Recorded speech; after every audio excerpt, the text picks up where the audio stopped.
Muy buenos días para todos. Muchísimas gracias por acompañarnos en un nuevo espacio de nuestra jornada de propiedad horizontal. Mientras se van conectando todos, vamos a compartirles un video con los beneficios de nuestro sector de propiedad horizontal.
Bueno, ahora sí, nuevamente los saludo. Muchísimas gracias a todos por acompañarnos. Sabemos que esto es un espacio muy importante para el sector y que se ha fortalecido más aún con estas jornadas virtuales donde le damos pues la posibilidad a todos, sean afiliados o no, de que estén en estos espacios y aprendan pues de nuestros expertos.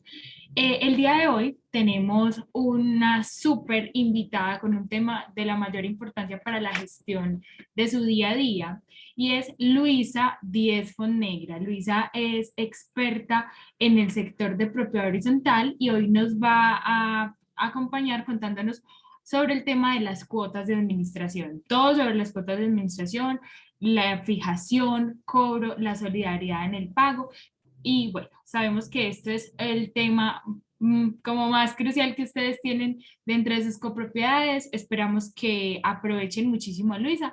Les recuerdo que en la parte inferior de sus pantallas está el botón de preguntas y respuestas para que vayan depositando las preguntas y al final vamos a responderlas. ¿Listo? Entonces, Luisa, muchas gracias por acompañarnos y bienvenida.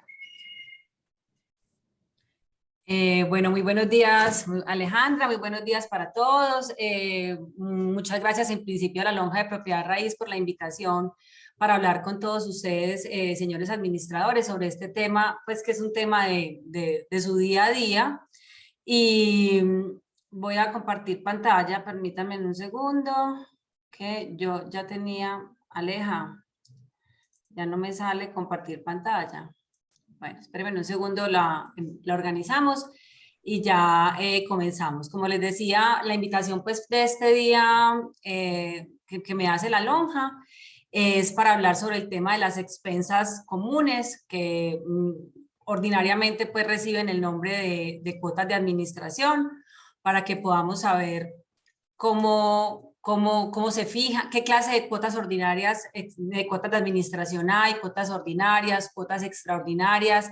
Miremos cómo se fija, desde el tema de cómo se elabora un presupuesto, quién lo debe aprobar. Miremos cómo es el tema del cobro, cómo es el tema de la solidaridad en el pago, y todas las preguntas pues que ustedes tengan al respecto. Con muchísimo gusto pues estoy en toda la disposición de contestárselas. Lo primero sea decir que la ley 675 de 2001 nos trae dentro de su capítulo, dentro de su artículo de definiciones, la definición de las expensas comunes necesarias. Y es importante que partamos de ahí, de la palabra necesarias, porque las expensas comunes necesarias son aquellas que se requieren para la prestación de todos los servicios comunes esenciales requeridos para la existencia, seguridad y conservación de los bienes comunes del edificio. Es muy importante tener la claridad entre expensas comunes necesarias, expensas comunes no necesarias y expensas comunes extraordinarias. Quiero que tengan en su cabeza estas tres clasificaciones porque cada una de ellas trae una reglamentación diferente en la ley y tiene unos requisitos especiales para su fijación y unas condiciones para su cobro. Entonces, partiendo de estas tres, arranquemos con la común y con la que es la del día a día de ustedes como administradores, que son las expensas comunes necesarias. Estas expensas, como les decía entonces, son las que son requeridas para la existencia, seguridad y conservación de los bienes comunes del edificio. Son los gastos esenciales que tiene la propiedad horizontal para poder garantizar el mantenimiento, la reparación, la reposición, la reconstrucción y la vigilancia de los bienes comunes, así como los servicios públicos esenciales que están relacionados con estos bienes comunes. De igual forma, lo trae de manera expresa la ley, nos dice que en edificios que sean mixtos o edificios que sean de uso comercial, los costos del mercadeo tienen la condición o el carácter de una expensa común necesaria. Entonces, esto es muy importante porque a la hora de plantear un presupuesto de gastos que va a ser llevado más adelante a aprobación de la Asamblea de Copropietarios, dentro de un edificio de uso comercial se tienen que incluir los gastos de mercadeo como una expensa común necesaria, ¿sí? Obviamente habrá que analizar en cada uno de los reglamentos las condiciones especiales que esos reglamentos traigan, ¿sí? Que traen, si hay un ancla, pues obviamente en la mayor parte de reglamentos de copropiedades comerciales donde hay anclas, se establece que ellos no participan dentro de las actividades, dentro de las expensas comunes necesarias de mercadeo, pues porque tienen ellos mismos al interior de su bien de dominio privado, pues van a tener una dinámica distinta y unas campañas. Ubiquémonos en un edificio, en un conjunto que tenga un centro comercial, que tenga un supermercado grande como ancla, pues lo normal es que estos supermercados grandes tengan sus propias campañas de mercadeo, entonces habrá que analizarlo al interior de cada reglamento de propiedad horizontal. Pero la ley nos establece, en una copropiedad que sea de uso comercial, el costo del mercadeo forma parte de las expensas comunes necesarias. ¿Cuál es la finalidad pues, de esas expensas comunes necesarias? Pues, como les decía ahora, pues, su finalidad es poder cubrir todos los gastos de la copropiedad que son necesarios para el sostenimiento, para la conservación, para la vigilancia, para el mantenimiento de las zonas comunes, que es la razón de ser de ustedes como administradores, pues que obviamente es el cuidado de las zonas comunes y de los bienes comunes de la copropiedad.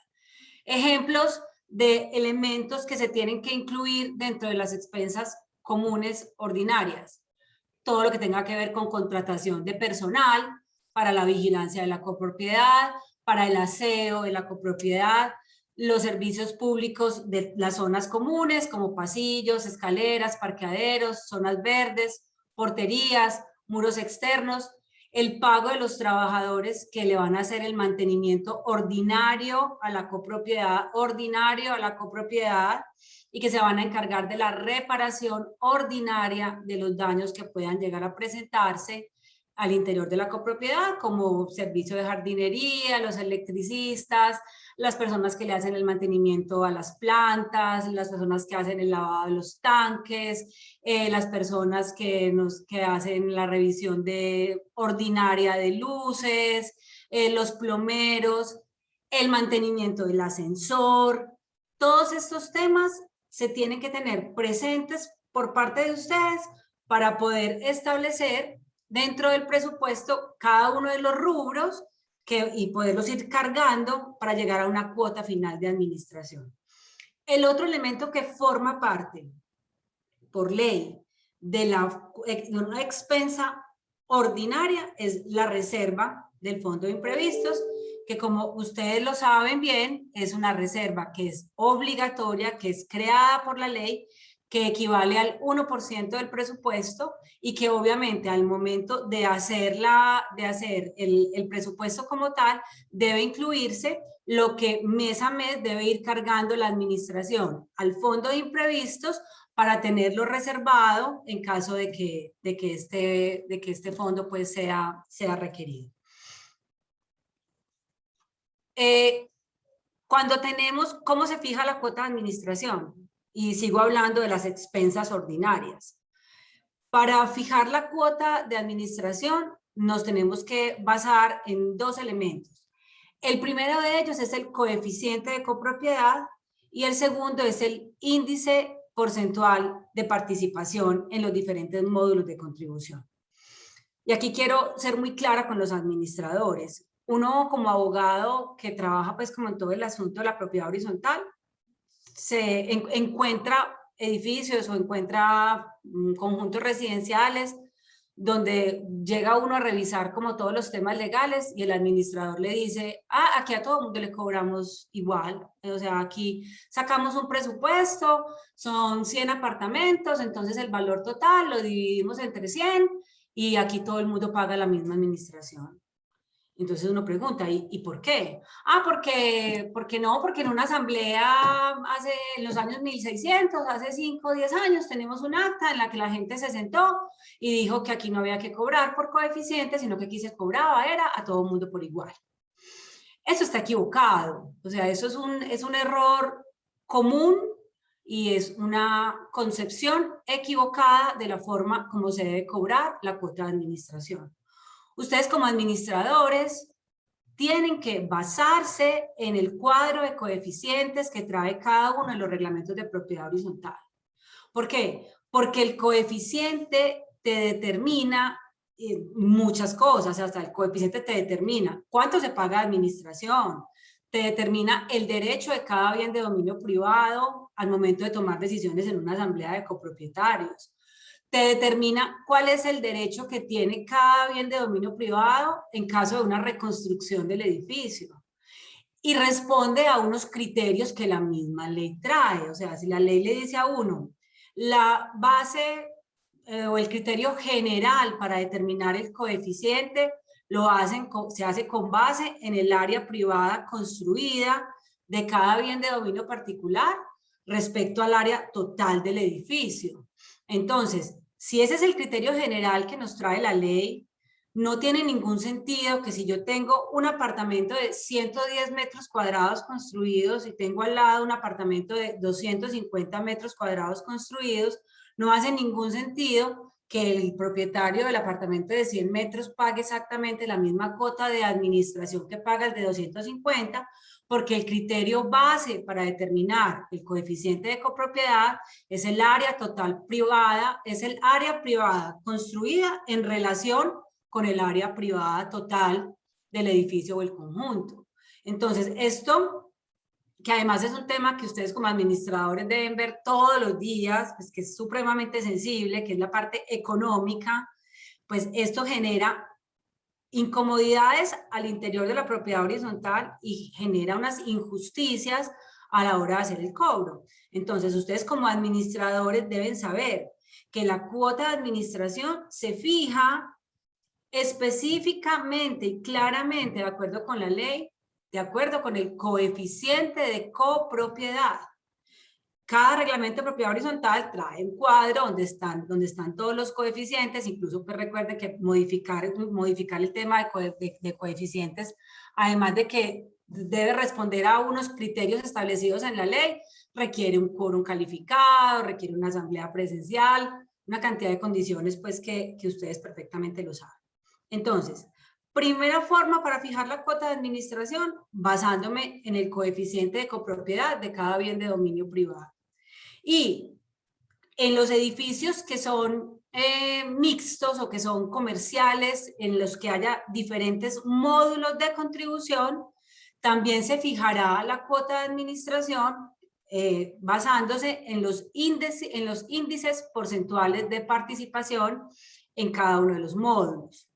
¿A qué se refiere esto? Les voy a dar un ejemplo muy concreto. Hay copropiedades que tienen, por ejemplo, tienen un sector de apartamentos, tienen un sector comercial, tienen un sector de oficinas, y hay un grupo de bienes comunes que solamente le prestan servicio a algún sector de la copropiedad.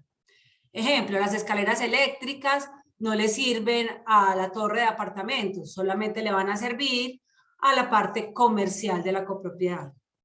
Entonces, a raíz de esa sectorización de bienes comunes, los reglamentos de propiedad horizontal generan unos módulos de contribución en el que el respectivo bien privado va a poder participar en uno o en dos módulos de contribución, y también, dependiendo de su participación en ese módulo, pues obviamente se va a cargar, pues va a haber un recargo en la cuota de administración mensual. Si dentro del ejemplo de mi copropiedad, el que les estaba dando, por ejemplo, en la torre de apartamentos, pues obviamente tienen un portero, tienen dos ascensores, tienen un dispositivo de aseo, que todo esto son expensas ordinarias, pero solamente de la torre. No tienen por qué participar las personas que están en el sector comercio del pago de los ascensores, el portero, el dispositivo de aseo de la torre de apartamentos. Se generarían entonces varios módulos de contribución, y a partir de esos módulos se hacen unos cálculos que están también ya determinados dentro de cada reglamento de propiedad horizontal, y se sacan unos índices. Ese índice se suma al coeficiente de copropiedad de cada bien de dominio privado, y eso nos va a dar un total, que es la cuota de administración que debe pagar dentro del periodo presupuestal cada bien de dominio privado. ¿Cómo se aprueban las cuotas de administración? Y aquí también suelen presentarse en algunos edificios errores, que ya les voy a explicar en qué sentido se dan. Pues lo primero es que, señores administradores, la función por ley y por reglamento de elaborar el proyecto de presupuesto cada año es de ustedes. Entonces, son ustedes los que están en el día a día de la propiedad horizontal, son ustedes los que tienen la posibilidad de entender la ejecución del año que del año que se está acabando. Son ustedes los que revisan cómo va el balance, cómo va la ejecución presupuestal, cómo va el estado financiero de la copropiedad, y son los que pueden ver cuáles rubros están sobre ejecutados, en cuáles rubros vamos suaves porque los gastos no han sido correspondientes a lo que se presupuestó. Entonces, con base en todos esos argumentos, ustedes son los encargados de elaborar un proyecto de presupuesto. Ese proyecto de presupuesto debe tener en cuenta los ingresos que permitan financiar los gastos e inversiones requeridos por la copropiedad. Y entre esos ingresos están, en primer lugar, obviamente, las cuotas de administración, y están unos ingresos no operacionales que sirven para apalancar el funcionamiento de la propiedad horizontal. Ejemplo, vamos a instalar en la cubierta del edificio una torre, una antena para los operadores celulares. Ejemplo, tenemos posibilidad de alquilar unas celdas de parqueo, que son celdas comunes y no afectan para nada la llegada de visitantes, porque tenemos una buena cantidad de celdas. Vamos a hacer un sorteo semestral en la que vamos a arrendar celdas de parqueo, y toda esa plata es un ingreso no operacional para la copropiedad. Vamos a hacer eventos en zonas comunes, vamos a hacer unos contratos de concesión de espacio, vamos a poner unas burbujas, vamos a abrir unos espacios para el coworking, y vamos a cobrar alguna cosa porque la gente pueda trabajar en las zonas de circulación de un centro comercial. Vamos a cobrar el parqueadero completo, como suele suceder en los centros comerciales. Todas estas operaciones, todos estos contratos que puede hacer la copropiedad, lo que buscan es, en últimas, normalmente es amortiguar, pues financiar los gastos de la copropiedad, y así apalancar su funcionamiento, buscando que la cuota de administración pues no sea muy alta, y poder sacar pues como el presupuesto. Entonces, les corresponde a ustedes, señores administradores, revisar cuáles son mis ingresos, cómo vengo con las cuotas, qué inversiones tengo de la copropiedad, tenemos unos CDTs, tenemos unos rendimientos, todo eso sirve para poder hacer el proyecto de presupuesto. Muy importante, se debe tener en cuenta el superávit o el déficit del presupuesto anterior. ¿Por qué? Porque la propiedad horizontal, pues ustedes perfectamente saben, no puede trabajar a pérdida, tampoco se pretende en ningún momento que dé utilidades, porque es que esto no es una sociedad, sino que debe trabajar pues, ras con cantidad, o sea, lo que yo percibo por ingresos es lo que sale para poder cubrir todos los gastos de la propiedad horizontal, ¿cierto? Pero entonces, si yo voy a empezar un periodo presupuestal con un déficit del presupuesto anterior, lo primero que debo hacer es calcular cómo voy a cubrir ese déficit, ¿cierto? Para poder empezar con el presupuesto en ceros y poderlo pues ejecutar. Entonces debo tener en cuenta el superávit, si lo hubo, o déficit, si lo hubo. El incremento del fondo de imprevistos también debe estar establecido dentro del reglamento. Y con todas estas consideraciones, el administrador elabora su proyecto de presupuesto, lo lleva a aprobación del Consejo de Administración. Una vez el Consejo de Administración, pues obviamente lo aprueba, debe ser remitido junto pues con los otros documentos que me exige la ley, junto con la convocatoria a la Asamblea General Ordinaria para que los copropietarios tengan el proyecto ya aprobado por el Consejo de Administración antes de llegar a la Asamblea General Ordinaria de Copropietarios. Ya en la asamblea como tal, pues, ustedes saben perfectamente pues, cuál es el orden del día de una asamblea ordinaria. Uno de los puntos dentro de esta asamblea es la aprobación del presupuesto para la vigencia, pues, para la vigencia anual. El administrador presenta el presupuesto. La aprobación de este presupuesto no requiere un quórum calificado, se hace con un quórum simple, simplemente se requiere la aprobación de la mayoría absoluta de los derechos representados en la reunión, siempre pues que haya quórum deliberatorio pues para poder sesionar. Y esto, lo que les voy a decir a continuación, es uno de los errores que se suele cometer. La facultad de aprobación final del presupuesto por parte de la asamblea es indelegable.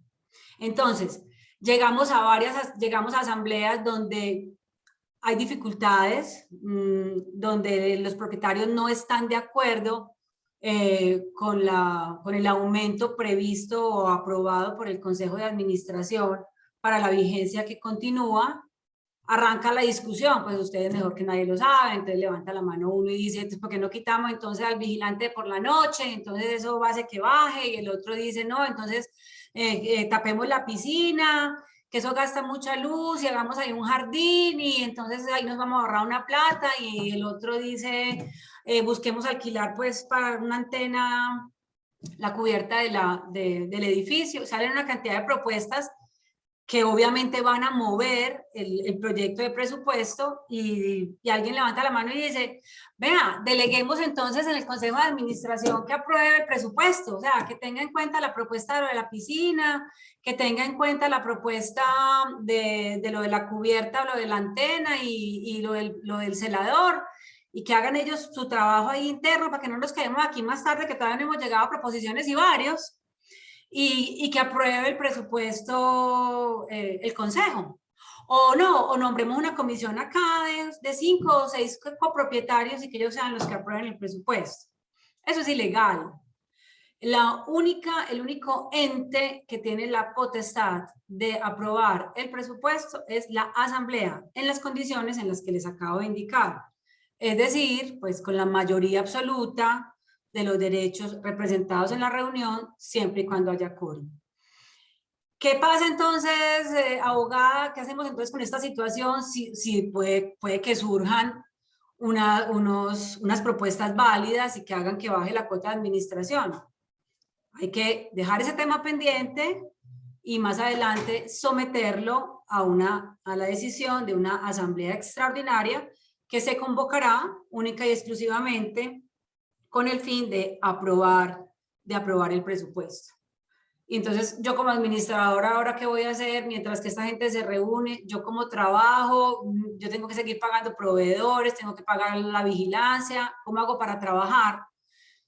Todos los reglamentos de propiedad horizontal traen un artículo que establece qué pasa en el caso de que no se apruebe en la asamblea ordinaria el presupuesto, que es que se continúa con el presupuesto que traíamos a 31 de diciembre del año inmediatamente anterior y se hace un ajuste automático. Revisen sus reglamentos. En algunos reglamentos dice que el ajuste automático que va a regir durante los 3 primeros meses del año, mientras que hay asamblea o más tiempo, si tenemos que hacer una asamblea extraordinaria, va a ser el presupuesto del año anterior más el IPC, o va a ser el presupuesto del año anterior más el incremento del salario mínimo legal mensual vigente.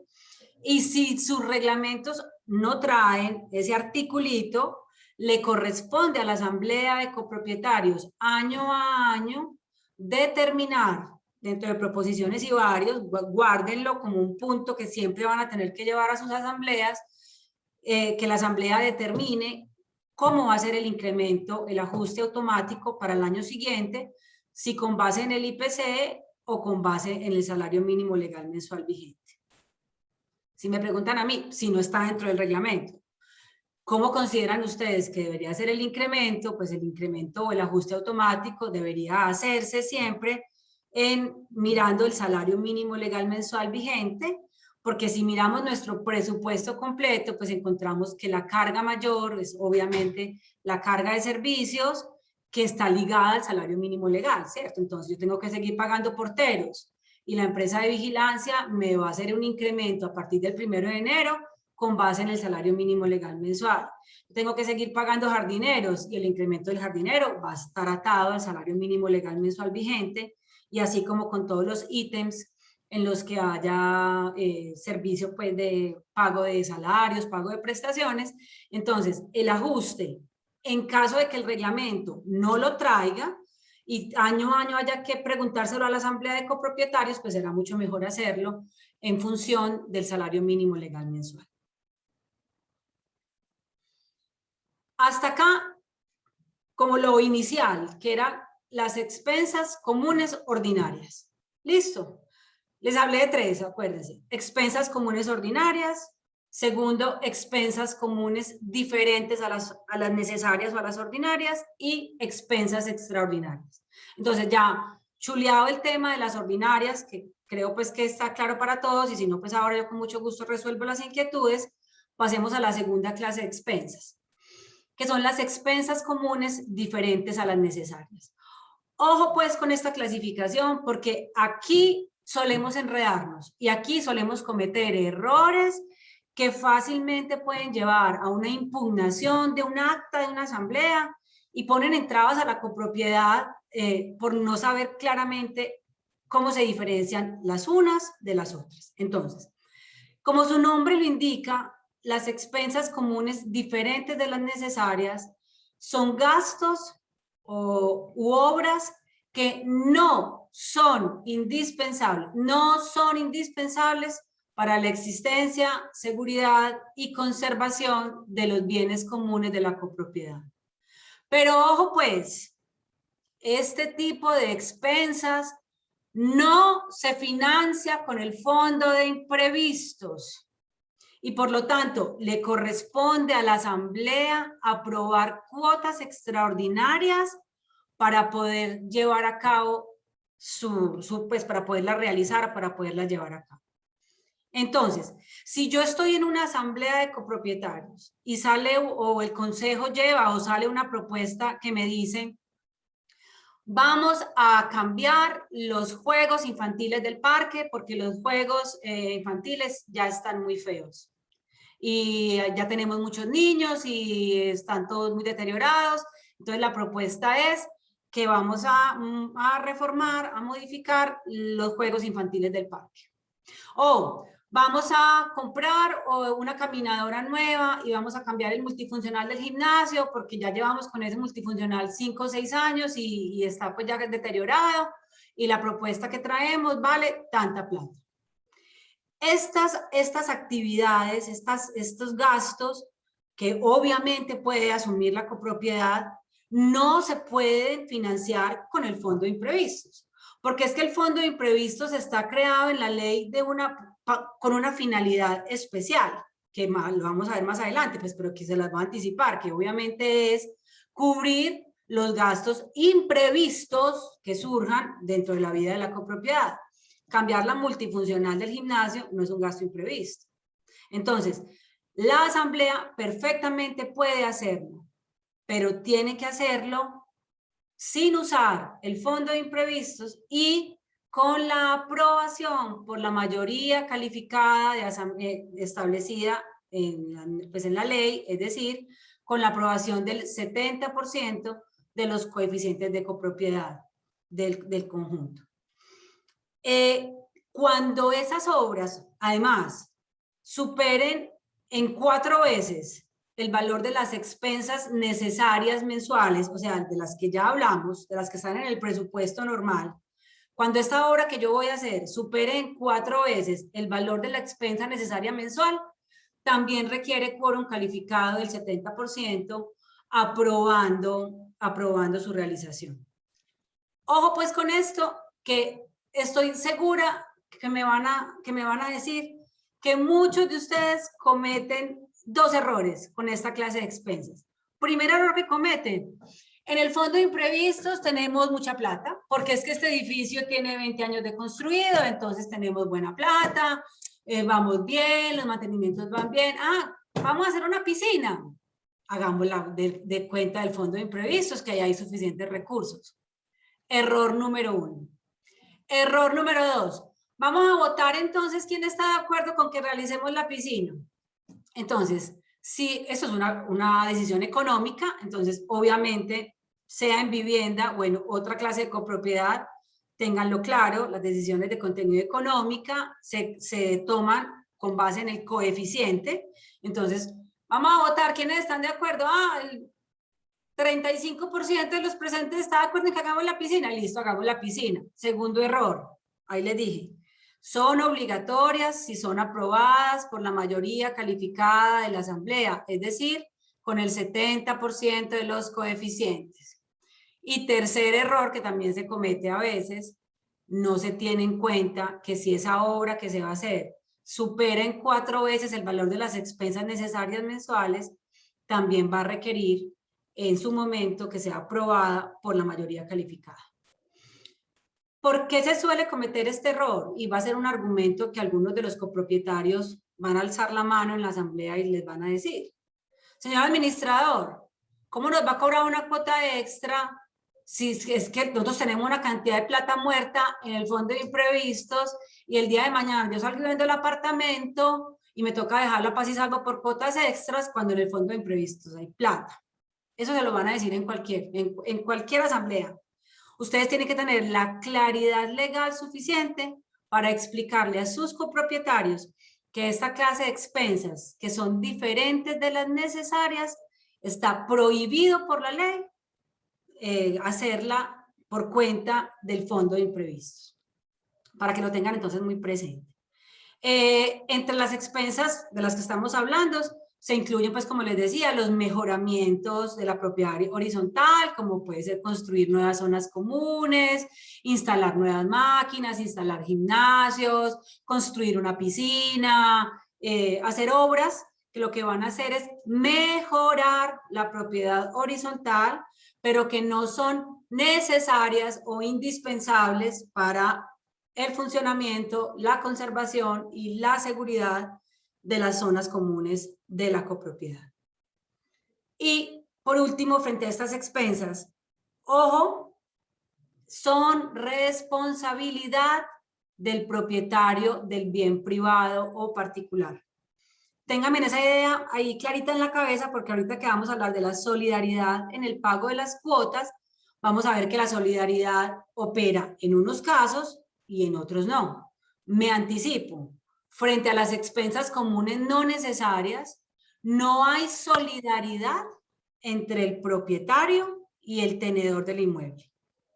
Frente a estas no. Si el edificio va a cambiar los aparatos del gimnasio, esa cuota extra, que es diferente de la cuota ordinaria, no es solamente responsabilidad del dueño, no del arrendatario del apartamento. Ahora nos detenemos un poquito en el tema de la solidaridad. Entonces, ya les hablé de las ordinarias, ya les acabo de hablar de las diferentes a las necesarias, les hablé de las necesarias, de las diferentes a las necesarias, y ahora sí, tercera clase de expensas, son las expensas imprevistas o extraordinarias. Estas sí son las que se financian con el fondo de imprevistos. Y sí son las que corresponden a las necesidades o contingencias imprevistas que puedan suceder en la propiedad horizontal y que respondan a un accidente, a una contingencia o a un daño interno intempestivo. Y aquí me voy a devolver un tricito para explicarles la razón por la cual se estableció dentro de la ley 675 la figura del fondo de imprevistos. Los que ya somos un poquito grandes, que ya somos pues ya con añitos, nos acordamos del terremoto de Armenia. Para los administradores jóvenes les recuerdo, los ilustro, que en el año 1999 hubo un terremoto en Armenia que causó mucha devastación y dentro de eso acabó con muchas propiedades horizontales. Eso fue en el 99. Miren que la ley 675 es del año 2001. Luego del terremoto, cuando llegó la hora de empezar a asumir la reconstrucción parcial, obviamente, de algunas de las propiedades horizontales del eje cafetero, los mismos edificios, los gremios y el gobierno se dieron cuenta de que los edificios no tenían un fondo creado para poder cubrir los accidentes o contingencias que se presentaran de manera imprevista. Eso hizo que obviamente para poder levantar nuevamente pues, o reparar las copropiedades que quedaron parcialmente pues, averiadas, pues se tuvieran que fijar unas cuotas extras importantes para poder hacer las obras. Entonces imagínense pues además del caos de ese terremoto, de todo lo que causó, pues tener que poner a los copropietarios vía cuota extra a cubrir la reparación de sus bienes de dominio privado y de las zonas comunes, de las zonas comunes pues, de los edificios. Eso hizo que el Congreso, al estudiar como todo el proyecto de la ley 675, estableciera la obligación de constituir y mantener el fondo de imprevistos dentro de los edificios. El fondo de imprevistos, como ya les dije ahorita, corresponde al 1% del presupuesto, como mínimo, puede ser más si la asamblea así lo determina, y se va haciendo pues como un fondito que debe estar separado de las cuentas normales que tiene la copropiedad para su funcionamiento. Cuando ocurre un imprevisto, tercera clase de expensas, ahí sí, la copropiedad hace uso de su fondo de imprevistos para cubrir. Entonces, se reventó la tubería por la noche y dañó 5 apartamentos, hubo un terremoto y se dañó la parte del acceso a la copropiedad, hubo un daño intempestivo, una descarga eléctrica súbita y dañó las plantas del edificio. Esos daños son generados por accidentes, contingencias o por daños internos intempestivos y eso sí van con cargo al fondo de imprevistos. Aquí está el detalle. Se le puede cobrar a los propietarios la expensa imprevista o extraordinaria solamente cuando los recursos del fondo de imprevistos sean insuficientes para atender ese gasto. Entonces, si es una cosa de estas características, no puede el administrador decir, dejemos la plata guardada en el CDT y fijémosle a la gente una cuota extra de tanta plata para poder cubrir la contingencia del accidente o el daño. tiene que recurrirse primero a todo lo que haya en el fondo y si es insuficiente lo que hay en el fondo, ahí sí cobrar a los propietarios una cuota extra, que es una expensa imprevista o extraordinaria. También requiere quórum calificado en los eventos en que superen 4 veces el valor de las expensas necesarias mensuales y también es responsabilidad exclusiva del propietario del bien privado particular. Analizadas las 3 clases de expensas, me parece muy importante que ustedes tengan claro el tema de la solidaridad en el pago. La solidaridad en el pago es una herramienta que tenemos perfecta para poder mantener pues como las finanzas de la copropiedad solventes, sanas y sin una cartera que se nos vaya pues como subiendo. Para los que no lo tengan claro, ¿qué es la figura de la solidaridad? Eso es una figura jurídica, es una figura legal. ¿Y en qué consiste? Una obligación es solidaria cuando en las relaciones con el acreedor común, cada deudor está obligado a pagar la totalidad de la deuda. A ver, ¿qué? Sí, yo sé que suena un poquito enredado, pero es muy sencillo. La solidaridad legal me permite, en el caso nuestro, cobrarle o al dueño del apartamento o al arrendatario o al inquilino del apartamento. ¿Por qué? Porque la ley 675 me dice que hay solidaridad. Entonces, la ley me dice en qué evento yo le puedo cobrar al uno o al otro o a los dos, o en qué eventos tengo que cobrarle solamente al uno o al otro. Entonces, en materia de propiedad horizontal, hay solidaridad en las expensas comunes ordinarias, o sea, en las primeras que les expliqué, en las del día a día de la copropiedad, entre el propietario y el tenedor a cualquier título del bien privado. Entonces, ojo pues, que esto cada vez que lo explico, se los explico como administradores y también se los explico como personas que pueden tener un apartamento, que pueden vivir en un apartamento arrendado. Hay solidaridad. ¿Qué quiere decir? Si ese apartamento 105 que yo tengo arrendado, yo soy el inquilino, debe de cuotas de expensas comunes ordinarias de administración, 10 millones de pesos, el administrador me los puede cobrar a mí que soy el arrendatario, ¿sí? O se los puede cobrar al propietario, o se los puede cobrar a los dos. Obviamente uno siempre busca perseguir al propietario, porque uno como abogado lo que hace es practicar medidas sobre los bienes. Pero si, por ejemplo, esos bienes tienen una hipoteca, o tienen embargos previos, o tienen un patrimonio de familia, ¿qué hace uno como abogado? Señor administrador, ¿ese apartamento está arrendado? Ah, sí, lo tiene arrendado la señora Luisa Fernanda Díaz hace un año. Ah, bueno, usted por favor se fija ya en qué carro sale por las mañanas y me da la placa. O usted por favor me averigua el número de la cédula para yo ver si ya tiene alguna propiedad a nombre de ella. Y yo me voy y demando a Luisa Fernanda Díaz porque hay solidaridad en el pago de las expensas comunes ordinarias. ¿Listo? Segunda solidaridad establecida en la ley.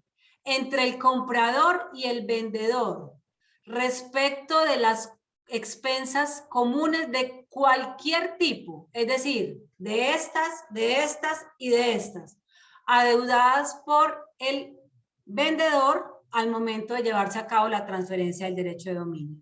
Por eso es que a ustedes les piden el paz y salvo cuando se va a hacer la transferencia pues del dominio de un inmueble, porque si el inmueble tiene una obligación pendiente por administración, el comprador es solidario, o sea, se le puede cobrar a él el 100% de las expensas de cualquier tipo que ese apartamento deba o que ese bien de dominio privado deba. Y tercera clase de solidaridad. Hay solidaridad entre los propietarios en común y proindiviso de un bien privado respecto de todas las expensas. Es decir, el local lo tenemos mi mamá, mi hermano y yo. Cada uno es dueño del 33.3% de un local comercial. Somos comuneros, somos propietarios en común y proindiviso. Y nosotros tres dejamos que la administración subiera, o yo pago pues mi pedacito porque soy muy responsable y creo que porque yo pago el 33, a mí no me pueden demandar. No, señores, sí me pueden demandar. Diferente es que yo el día de mañana pueda devolverme contra mi mamá y contra mi hermano por el cobro que me están haciendo a mí. Pero entre los comuneros hay solidaridad Y al haber solidaridad, pues obviamente el administrador pues va a revisar quién tiene más bienes, quién es solvente y va a arrancar un proceso ejecutivo en contra de uno de los comuneros. Esa es la solidaridad. Para que pueda funcionar está establecida en la ley y por eso es que por eso es que ustedes y los abogados podemos hacer uso de la figura para intentar pues como recuperar la plata de la copropiedad. Me faltan solamente dos temas y ya paso pues como a las preguntas para que las tengan ahí ya preparadas. El tema de los intereses moratorios también está establecido en la ley. La ley establece que el copropietario que no pague oportunamente las cuotas de administración pagará el interés moratorio que equivale al 1.5 veces la tasa del interés bancario corriente certificada por la Super. Esa es la tasa con la que se cobra pues en los procesos ejecutivos. La asamblea puede determinar que se cobre un interés moratorio más bajo. En caso de que la asamblea determine eso, pues al momento de hacerse el cobro, habrá que adjuntar pues la copia del acta respectiva de la asamblea para que el juez, al momento de liquidar la obligación, pues no la liquide a la tasa máxima legal, que como les digo es el 1.5 veces la tasa de interés bancario corriente, sino que la cobre de acuerdo con la tasa que la asamblea ha determinado. En este punto, como con base pues en mi experiencia, que ya es larga, porque ya pues estoy un poquito más grande, ustedes dentro de sus contabilidades siempre manejan una tasa fija. O sea, uno se pone a revisar cuando ustedes pasan las liquidaciones para que uno llegue a los juzgados, y ustedes normalmente liquidan siempre siempre al 1.8 o al 2 y fijan una tasa derecha. Los juzgados y los abogados nos tenemos que fijar es en el interés moratorio. Y el interés moratorio se modifica mes a mes, o sea, la Super mes a mes va modificando las tasas y de acuerdo con eso es que nosotros sacamos los cobros.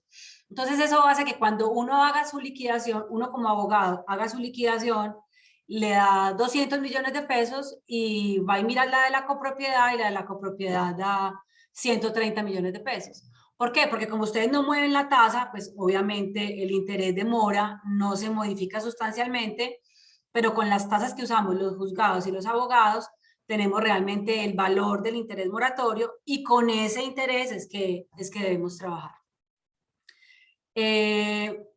Mientras que el copropietario pues esté incumpliendo, ustedes saben que pueden publicar esa situación en lugares donde no haya tránsito constante de visitantes. No se puede poner pues una cartelera en el ascensor diciendo pues que la señora del apartamento 701 continúa pues debiendo la administración, pues porque lo que es esto es incluso a raíz de sentencias de la Corte, porque la Corte determinó que eso podía afectar el derecho al buen nombre y que esa situación no, le importa o le interesa es a los copropietarios y no a los visitantes que lleguen al edificio. Entonces ustedes podrían publicarlo en lugares donde no haya un tránsito constante. A mí no me ha tocado pues que ustedes puedan recurrir a, pues que se recurra a esto. Lo que sí es obligatorio, eso sí no es si ustedes quieren o no, sino que sí es obligatorio, es que dentro de la convocatoria a la asamblea y dentro del acta de la asamblea se debe incluir el listado de los propietarios que se encuentren en mora.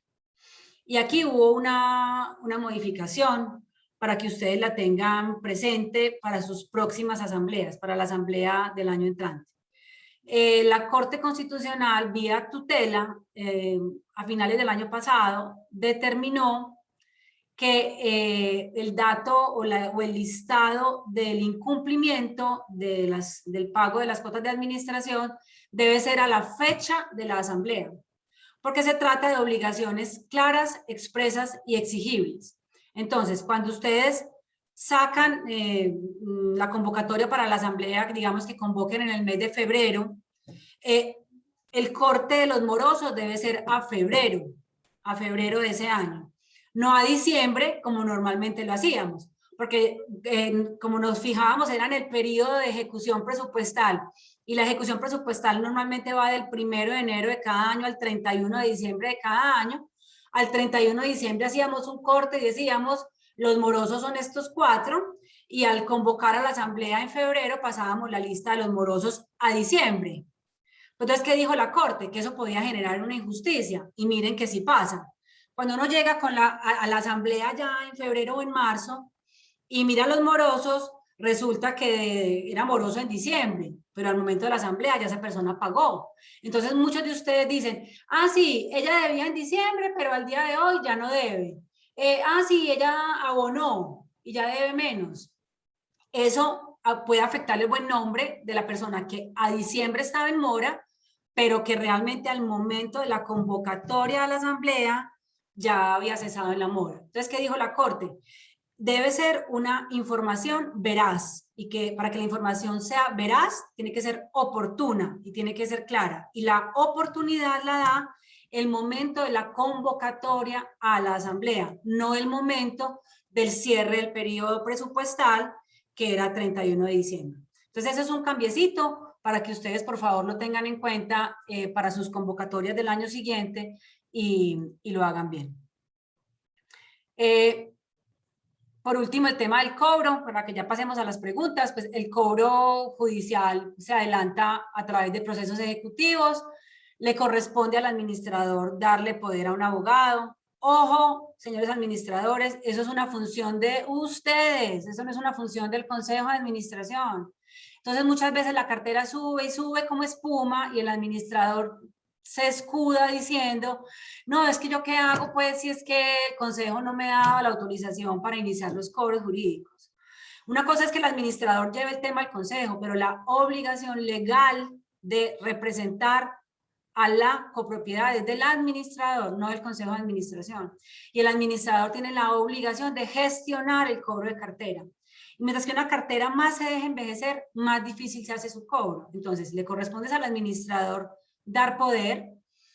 La ley permite que se cobren expensas ordinarias necesarias, expensas ordinarias no necesarias, expensas extraordinarias y multas también se pueden cobrar por la vía del proceso ejecutivo.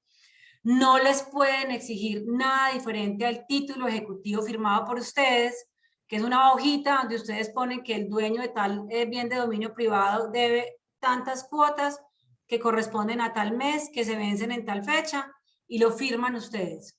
Esto también para los que son jóvenes, porque antes de la ley C-75 había que presentar todas las actas de la asamblea de cada año para poder demostrar cuánto había que pagar. Eso hacía imposible el cobro.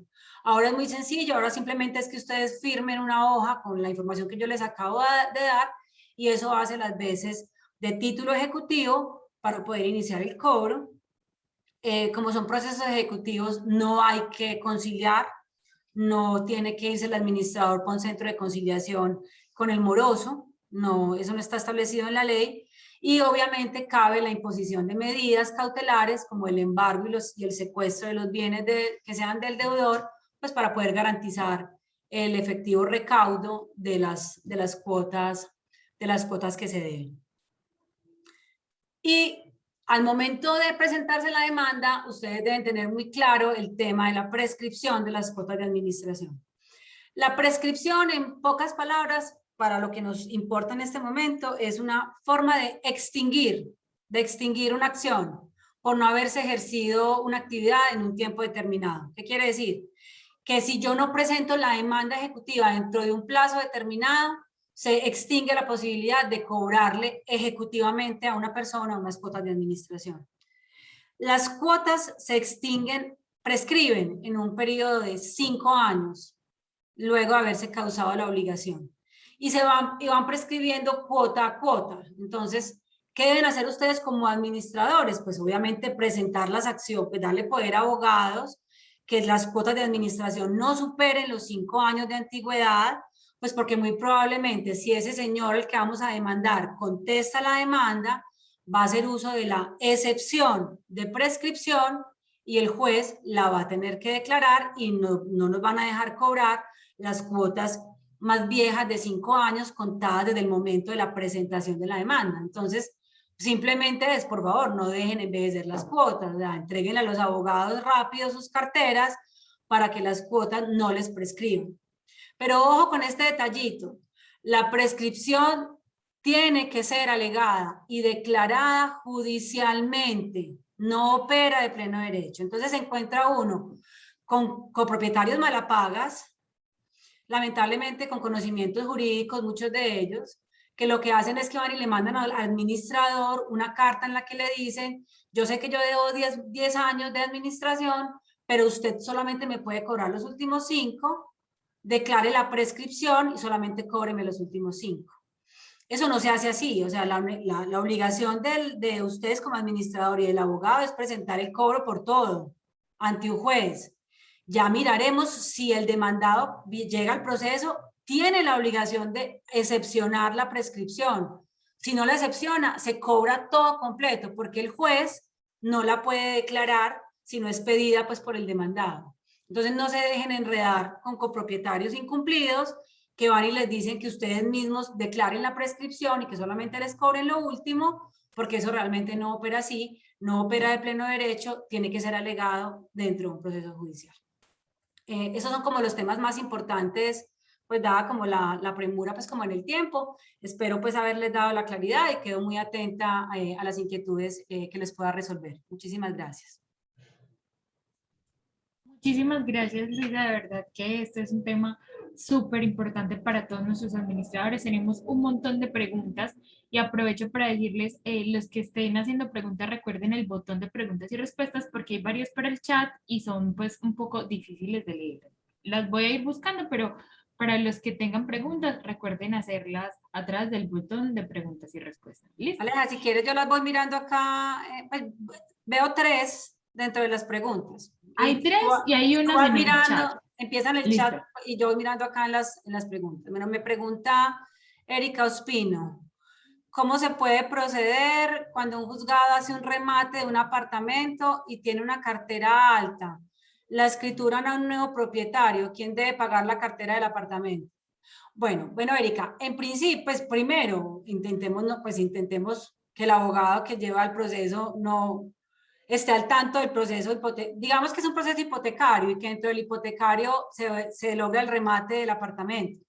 Pues en primer lugar, debería haber un proceso ejecutivo de la administración con antelación, porque si ya llegó pues hasta un tema de un remate es que es una deuda muy vieja. Y debe haber una solicitud de remanentes en el proceso de la copropiedad. ¿Eso qué quiere decir? Que yo le pido al juez de donde remataron el inmueble que lo que sobre de plata me lo dé a mí para yo poder pagar la cuota de administración. Primer escenario en el que la administración queda cubierta.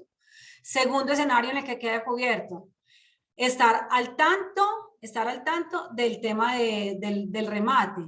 Y antes del remate, presentar certificadas todas las obligaciones que tenga pendiente por cuota de administración para que el juez las tenga al tanto al momento de establecer los gastos del remate. Porque el juez tiene la obligación de aprobar el remate si el rematante le presenta paz y salvo de administración, paz y salvo de predial y de valorización y paz y salvo de servicios públicos. Entonces, el adquirente vía remate debe saber que eso es un bien que está obviamente sometido a propiedad horizontal y que se debe incluir el pago de la administración que el inmueble deba para que el rematante pueda presentar el paz y salvo y así el juez pueda aprobar el remate. La segunda pregunta, se me perdió. Bueno, sí, respecto a la solidaridad, en el caso de multas pecuniarias respecto a la solidaridad en caso de multas pecuniarias por incumplimiento del manual de convivencia del arrendatario del tenedor, el propietario solidario, no señor. No señor. Las multas hay que cobrárselas, en ese caso habría que cobrárselas al arrendatario o al tenedor. Para no tener que llegar a eso, dentro de los procesos sancionatorios, yo recomiendo siempre que desde que se inicia con el debido proceso, desde que se inicia antes de llamar a descargos, incluso se le mande copia de todas las comunicaciones al propietario del inmueble o a la agencia de arrendamientos que tenga el inmueble. Que incluso a la diligencia de descargos ante el Consejo de Administración se cite al propietario del inmueble para que esté al tanto de todo, que esté al tanto del trámite y no tengamos sorpresas. porque el caso de una multa hay que cobrársela, no hay solidaridad legal, hay que cobrársela directamente al arrendatario, al tenedor o al que generó pues el hecho que se está multando. Ah, bueno, la de Juan Camilo va en el mismo, es la misma. Con mucho gusto les paso los números de las sentencias. Yo se las entrego a Alejandra y Alejandra pues se las pone, porque no tengo pues en este momento el número, pero se las pongo, Alejandra se las puede poner. ¿Qué tan viable es restringir la circulación de los deudores? Vean, esa pregunta es una pregunta muy buena y se la hacen mucho a uno. Hay que saber correr el riesgo. Nosotros, pues yo cobro cartera hace muchos años en tema de propiedad horizontal y hemos tenido unos casos de unos morosos que lo hacen morir a uno de la rabia, ¿cierto? Pues porque son descarados. Entonces, ¿qué determina el consejo? Pues el consejo tiene la posibilidad de limitar el uso de bienes comunes no esenciales, pues de servicios no esenciales. ¿Qué tiene que saber el consejo y que el abogado le tiene que advertir? Si nos ponen una tutela, muy probablemente el juez de tutela nos haga restablecer el servicio. Y si nos la ponen, pues bueno, lo restablecemos, pero los incomodamos por un tiempo. Ejemplo, yo no le llamo no le anuncio a los visitantes, baje usted por ellos. Entonces, en edificios por ejemplo, de oficinas o de consultorios médicos, llega pues la paciente para la cita de las 10 y llega a la portería, voy para el consultorio tal. Ay, qué pena señora, tienen que bajar por usted. Eso genera incomodidad, o yo no le subo la correspondencia. Tienen que ser cosas que no sean esenciales, pues no se puede decir, yo no le voy a abrir la puerta, bájese usted del carro y abra la puerta. No, pues tampoco, ¿cierto? Entonces hay que mirar cuáles temas pueden generar cierto grado de incomodidad que invite al pago, teniendo la claridad de que es probable que el moroso interponga una tutela y que si la tutela le dice a uno que le restablezca el servicio, uno se lo restablece. En las tutelas no hay costas, en principio no hay sanciones, entonces se le restablece, pero logramos por un tiempo generar la incomodidad. Lo del cobro de cartera, sí señor. Apenas termine la conferencia les paso el número para que Aleja se los vaya pasando. Al momento de realizarse la asamblea, si un propietario tiene cuentas pendientes, muy importante esta pregunta, ¿esto le quita el derecho al voto? No, no, no y no. Tiene voz y tiene voto. Ojo con eso, porque es que antes de la ley C-75 sí se restringía el voto. Ya no, o sea, así sea amoroso, tiene posibilidad de hablar, de participar y de votar, que traen muchos reglamentos y que lo tiene que traer el reglamento para que ustedes lo puedan aplicar. Ojo, no lo pueden aplicar si el reglamento no lo trae. Trae una norma dentro del Consejo de Administración que establece que solamente pueden ser consejeros las personas que estén al día en el pago de la administración al momento de la elección. Pero esto no está en la ley 675. Entonces, si su reglamento particular no trae específicamente esa posibilidad, un moroso, pues qué rabia y qué descaro, pero un moroso se podría presentar al Consejo de Administración y ser válidamente electo. Si las normas del reglamento establecen que para ser consejero hay que estar al día, pues obviamente al momento de salir las planchas o como se vaya a elegir, ustedes como administradores deben revisar cómo está el estado de la cartera y avisarle a la asamblea, tal señor, qué pena con usted no puede estar porque usted debe tanto administración. Pero para votar cualquier decisión, así sean morosos, obviamente tienen la posibilidad de votar. Juan Fernando, los superávits tienen que pasar por la Asamblea General para ver si se suman al nuevo presupuesto totalmente o en parte, o parte se lleva al fondo de imprevistos. No, eso es una decisión que toma la Asamblea. La Asamblea es la que decide en su momento qué hacer con su superávit. Igual que también decide qué hacer con su déficit. Entonces ustedes simplemente, si hubo superávit, pues lo que hacemos normalmente, se lleva una propuesta. Vean, nos sobraron 5 millones de pesos. ¿Por qué no? El consejo y la administración proponen que nos gastemos eso en el jardín vertical que tienen ganas de hacer al lado de la piscina. O que guardemos esa plata dentro del fondo de imprevistos y lo vota la asamblea. Pero es una decisión de la asamblea general con quórum ordinario, eso no requiere quórum calificado. Vanessa, ¿qué base jurídica tenemos las inmobiliarias para incrementar las cuotas de administración en fecha diferente al aumento del canon de arrendamiento. Ejemplo, ocupo en diciembre y en marzo o abril se está aumentando con retroactividad. Ellos se molestan porque se acaban de mudar y no tienen el año. La base jurídica es la ley 675 de 2001. La base jurídica es pasarle, pues, si son unas inmobiliarias muy juiciosas, pues que espero que la tuya sea una de esas, es pasarle en caso de que ellos, pues pasarles la circular que manda el administrador, a todos los copropietarios sobre las decisiones tomadas en la asamblea, pues que es como la comunicación, también pasársela al arrendatario, si dentro del contrato de arrendamiento se estableció que también incluye la cuota de administración, y en caso de que lo requieran, pasarle el acta, pero la inmobiliaria tiene toda la posibilidad de hacerlo dentro del contrato. ¿Yo qué les recomiendo para que se curen en salud? O sea, dentro de sus contratos se establezcan dentro de la cláusula del canon que un parágrafo en el que ustedes de manera concreta dicen que la cuota de administración se incrementará a partir del mes que quede aprobada para el nuevo año, y así está dentro del mismo contrato y no tienen posibilidad alguna de que el arrendatario pues se moleste porque les cobren más. La SAE. Ay, la SAE es una cruz. Los inmuebles intervenidos por la SAE no están obligados a pagar administración mientras el bien no esté productivo o se resuelva su situación. ¿Aplica o no aplica la demanda? ¿Podría la SAE declarar la prescripción de la obligación? ¿Aplica o no aplica la demanda? Tiene que aplicar, porque si no, te opera la prescripción. Entonces vos tenés que demandar, hay que demandar ejecutivamente todas las cuotas, hay que seguirlas presentando, hay que presentar ejecutivos por acumulación de las cuotas nuevas para que nadie les pueda alegar la prescripción. La SAE no puede declarar la prescripción porque es que la SAE no es un juez.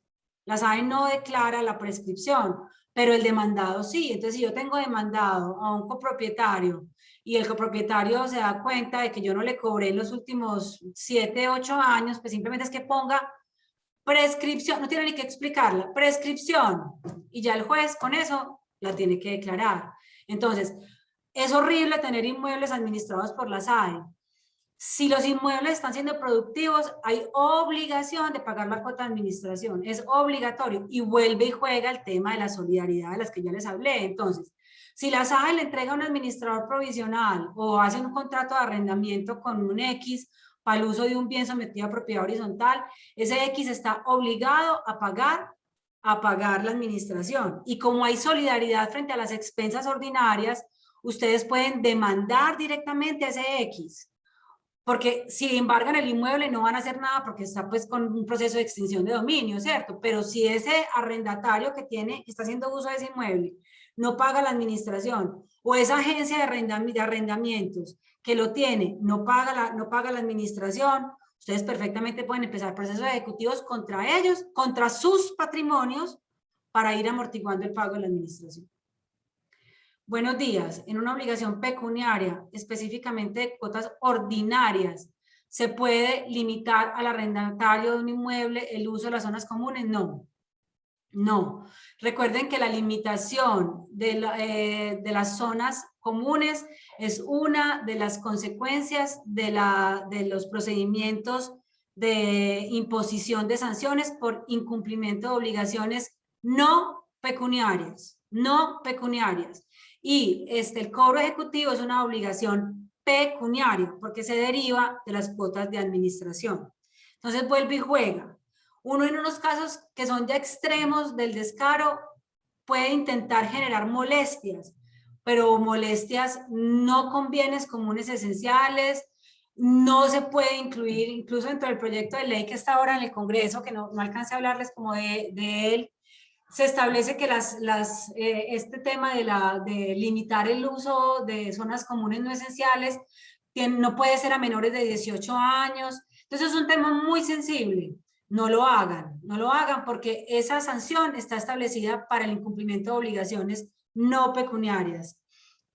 No, es muy complicado frente al tema de los servicios comunes esenciales, porque lo que les digo, puede caer una tutela y encontrarse un fallo que le diga a uno que tiene que restablecer los servicios. Se restablecen sin ningún problema porque ahí no hay una sanción directa para la propiedad horizontal.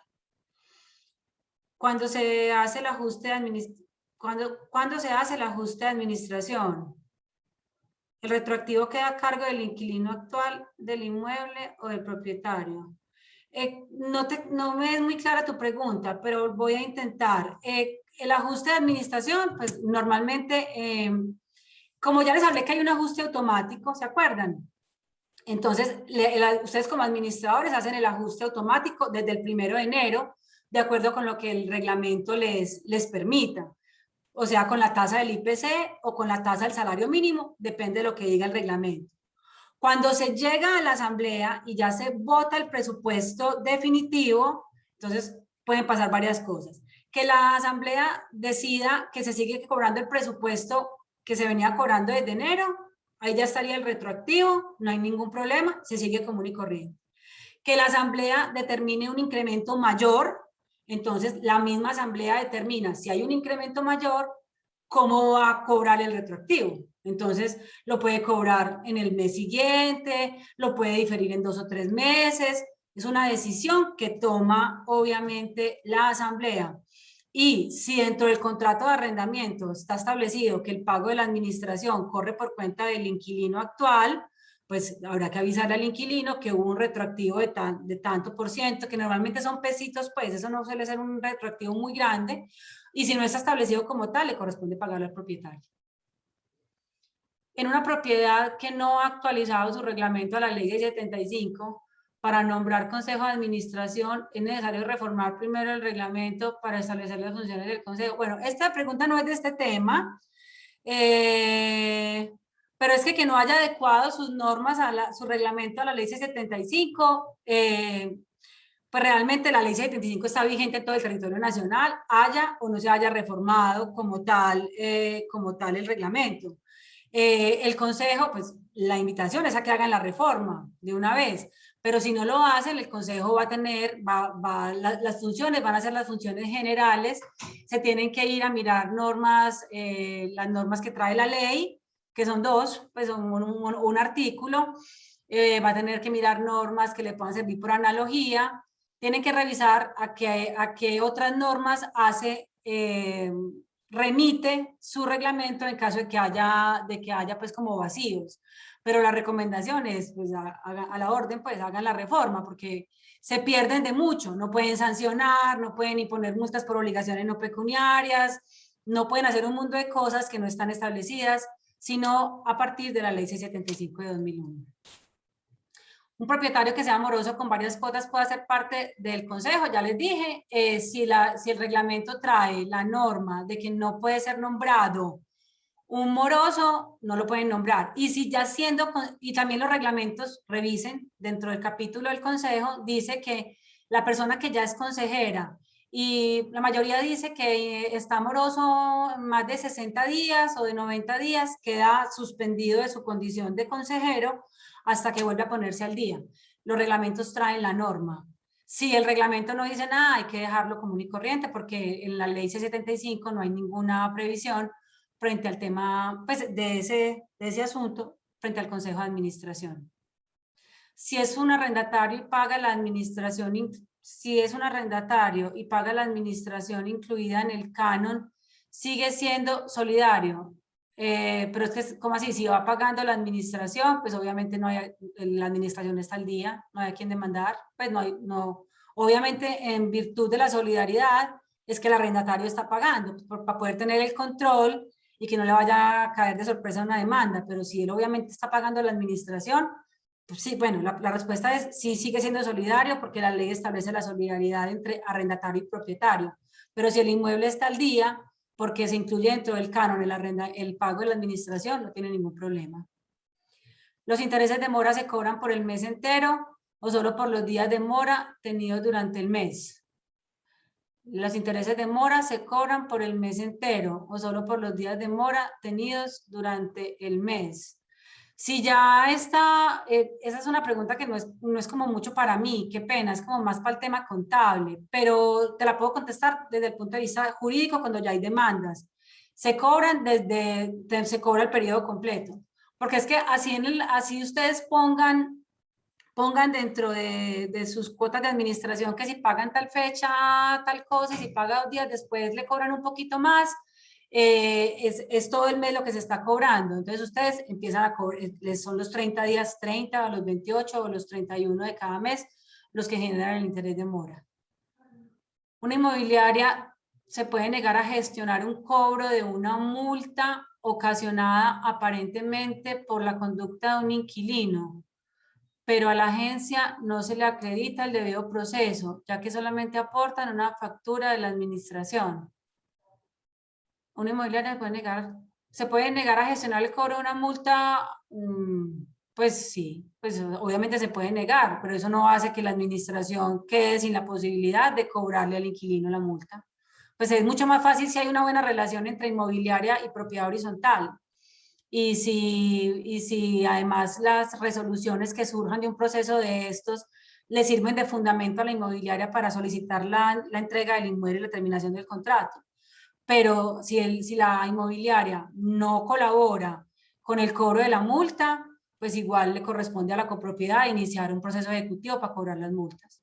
Entonces, o sea, vía inmobiliaria o vía demanda en contra del inquilino, la copropiedad tiene todo el derecho de cobrar la multa. Si hay un inmueble administrado por la SAE y por asuntos legales pasa de la SAE a Justicia y Paz, la SAE debe cancelar la administración antes de hacer la entrega del proceso de Justicia y Paz o a cargo de quien queda la deuda. Ay, Edith. Ahí sí, pues, tengo que decir que no sé. O sea, ya sí tendríamos que sentarnos, tendría que sentar a estudiar porque no me ha tocado temas aún con Justicia y Paz. No sé, esa sí no te la puedo contestar, tendría que estudiar los temas de Justicia y Paz para poder dar una respuesta, porque es un tema, primero, muy nuevo, y segundo, que no es pues como muy ordinario. Te la quedo debiendo. Si quieres, pregunta mi teléfono y yo con mucho gusto la analizo y conversamos y te la contesto. Si un arrendatario va a desocupar el local, pero tiene vencimiento de cartera, la administración, qué buena pregunta, ¿puede retener sus muebles? No. O sea, ojo, que es que los administradores están hechos para sostener, para responder por el sostenimiento, mantenimiento, seguridad, conservación, reposición de los bienes comunes. Ustedes no son administradores de los bienes de dominio privado.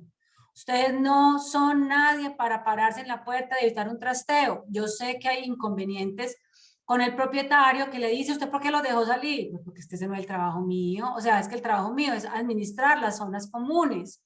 No soy el celador ni el policía para detener la salida de un trasteo.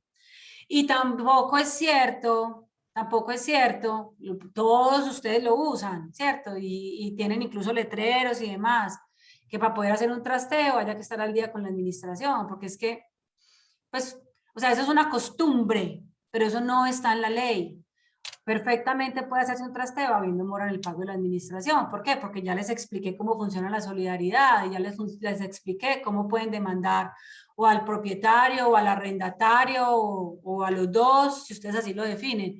Pero ustedes no pueden detener la salida ni retener muebles, ni pararse en la puerta pues, para que no pueda salir el trasteo. Eso no es función de un administrador de propiedad horizontal.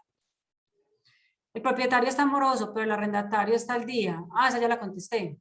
Ya la contesté. ¿Cómo puede un propietario exonerarse de pagar las multas que se imponen a un arrendatario? Si en el RPH se pactó que el propietario es solidario en las multas, pues yo creo que ¿cómo puede un propietario exonerarse de pagar las multas que se imponen al arrendatario? Si en el RPH se pactó, es que la solidaridad es legal. Si yo fuera, lo que pasa es que eso ya pues implicaría un tema de un pleito, dependiendo uno del lado que esté, ¿cierto? Pero si yo fuera el abogado del propietario, intentaría demandar esa norma, porque no puede haber solidaridad convencional, pero tiene que ser aprobada pues como por los dos. Y en ese caso, los temas de solidaridad legal son los que yo les acabo de explicar y no cubren las multas. Entonces, ahora, para poderse curar en salud y estar al tanto del tema, pues es mejor estar desde el principio del procedimiento sancionatorio para intentar solucionar y que no se llegue a una sanción. Pero no es lo común que dentro de los reglamentos se pueda establecer que el propietario es solidario en el pago de las multas. No sé si suficiente Perfecto. claridad. Yo creo que está demasiado claro, respondiste demasiadas preguntas. En el chat habían unas que pues de pronto no son del tema o que ya respondimos, entonces por eso no las vamos a leer. Pero definitivamente tenemos que volver a invitarte para que amplíes el tema y aquí vimos muchas dudas sobre cómo ejecutar esos procesos, cómo iniciar los ejecutivos, cómo cobrar las multas. Entonces creo que acá tenemos mucho tema para una nueva jornada. Seguramente te vamos a volver a invitar, Lisa, porque de verdad que demasiado bueno y demasiado claro el tema. Con muchísimo gusto, saquen como las preguntas más, pues más que más se repiten y organizamos otra sesión y yo con muchísimo gusto los acompaño. Demasiado bueno, muchísimas gracias. Y bueno, para cerrar esta jornada, pues agradecerles a las más de 130 personas que estuvieron conectadas durante toda la jornada y aprovechar para resaltar que este espacio pues se ha construido obviamente por los beneficios de la virtualidad y de lo que ha pasado pues como en la pandemia que no nos pudimos ver, pero eso alentó mucho a que pudieran reunirse personas que aún no son afiliadas. Entonces la invitación uno es a que se afilien para que también tengamos esos espacios más cercanos en el gremio y de forma presencial. Y aprovechando, les queremos recordar que anualmente nosotros tenemos un Congreso Nacional de Propiedad Horizontal. Este año vamos a retomarlo presencial. Generalmente lo hacemos en el Centro Comercial El Tesoro, entonces para que empiecen a separar las fechas, 28 y 29 de julio es para afiliados y no afiliados. Obviamente, si son afiliados van a tener unos beneficios especiales, pero entonces les recuerdo las fechas 28 y 29 de julio para que se paren, los que no están en la ciudad de Medellín vengan y nos visiten y aprovechemos como ese espacio de reencuentro y de colegaje. Muchísimas gracias nuevamente a todos, a Luisa por este tema tan espectacular y nos vemos en una próxima jornada. Con muchísimo gusto, que tengan feliz día. Hasta Feliz luego. día, hasta luego. Gracias, chao.